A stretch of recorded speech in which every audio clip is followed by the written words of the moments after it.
दोस्तों आज हम इस वीडियो में एक विशेष जानकारी देंगे। ये वीडियो स्पेशल प्रेग्नेंट महिलाओं के लिए है। दोस्तों सावन 2023 का महीना चल रहा है। ये महीना काफ़ी ज़्यादा विशेष महत्व रखता है भोलेनाथ को प्रसन्न करने के लिए। ऐसे में हमारे समाज में खास करके गर्भवती महिलाओं को शिवलिंग पूजा, शिवलिंग को स्पर्श करना, व्रत की अनेक जो है मान्यताएँ हैं, करें या फिर नहीं करें। कई जगह तो शिवलिंग का जो व्रत करने से भी वर्जित माना जाता है।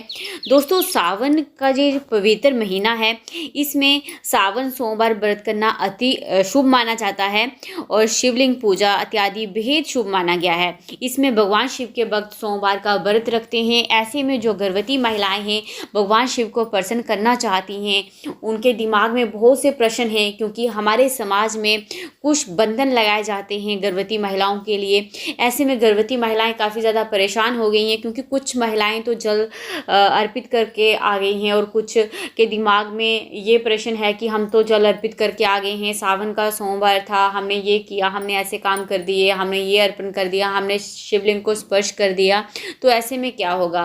लेकिन गर्भवती महिलाएं अपने गर्भ में पल रहे बच्चे की सुरक्षा के लिए अनेकों मनोकामनाएं उसके दिल में होती हैं, जो कुछ भोलेनाथ को वह प्रसन्न करके उनकी पूजा व्रत करके करना चाहती है ताकि उसकी मनोकामनाएं पूर्ण हो। लेकिन गर्भवती को हमारे समाज में शिवलिंग को स्पर्श करने से, शिवलिंग को जल चढ़ाने से मना किया जाता है और वर्जित माना जाता है।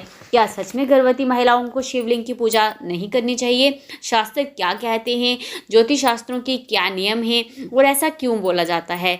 सालों से गर्भवती महिला को भगवान शिव की पूजा करने से मना किया जाता है। आपने भी अपने आसपास जरूर सुना होगा, जब भी कोई महिला गर्भवती होती है तो उसे पूजा करने से ही मना कर दिया जाता है। जल चढ़ाने से, कुछ अर्पित करने से क्यों मना किया जाता है? देखिए फ्रेंड्स, शास्त्र में गर्भवती महिला को व्रत रखने से कोई भी मनाही नहीं है। देखिए आपके परिवार में बहुत ज़्यादा लोगों का मैंने सुना है कि वो गर्भवती महिला को व्रत भी नहीं करने देते हैं। तो ऐसे में गर्भवती महिलाएं अगर व्रत करना चाहती हैं, कोई भी उनकी प्रेगनेंसी में कोई भी कॉम्प्लिकेशन नहीं है, तो वो सावन सोमवार व्रत कर सकती हैं। प्रेग्नेंट महिला शिव चालीसा पाठ भी कर सकती हैं, सावन व्रत कथा जो है वो भी कर सकती हैं और आप आरती सब कुछ कर सकती हैं। अगर प्रेगनेंसी में आपको कोई भी कॉम्प्लिकेशन नहीं है तो आप कर सकती हैं पूजा पाठ। और शास्त्रों में गर्भवती महिलाओं को शिवलिंग को छूना वर्जित माना जाता है। देखिए मैं यहाँ पर एक बात क्लियर कर दूँ, आप शिवलिंग की पूजा कर सकते हैं। आप पूजा किस तरह से करनी है, आपको मानसिक रूप से पूजा करनी है। और अगर आप दूर से भी पूजा कर सकती हैं शिवलिंग को, बस आपको स्पर्श नहीं करना है, बस आपको इतनी बात का ध्यान रखना है। ऐसा क्यों शास्त्रों में वर्जित माना जाता है? तो हमारे ज्योतिष शास्त्रों में जब महिला को 5 महीने हो जाते हैं, 6वां महीना शुरू हो जाता है, तो 5 महीने के बाद गर्भवती के लिए देव आदि कार्य वर्जित हो जाते हैं, क्योंकि इस समय गर्भवती शारीरिक और मानसिक रूप से कमज़ोर हो जाती है और वह पूरी तरह से शुद्ध नहीं रहती है। ऐसा शास्त्रों में लिखा गया है, इसलिए वे शिवलिंग को स्पर्श नहीं करती हैं। यही कारण है 5 महीने तक गर्भवती शिवलिंग को जो है पूजा आदि, स्पर्श, जल अर्पण सब कर सकती है 5 महीने तक। लेकिन अगर आपकी प्रेगनेंसी का 5वां महीना ख़त्म हो चुका है, आप 6ठे महीने में हैं, तो ऐसे में आपको देव आदि कार्य वर्जित माने जाते हैं। शिवलिंग को छूना वर्जित माना जाता है। जल अर्पण करना जो है अच्छा नहीं माना जाता है, शुभ नहीं माना जाता है।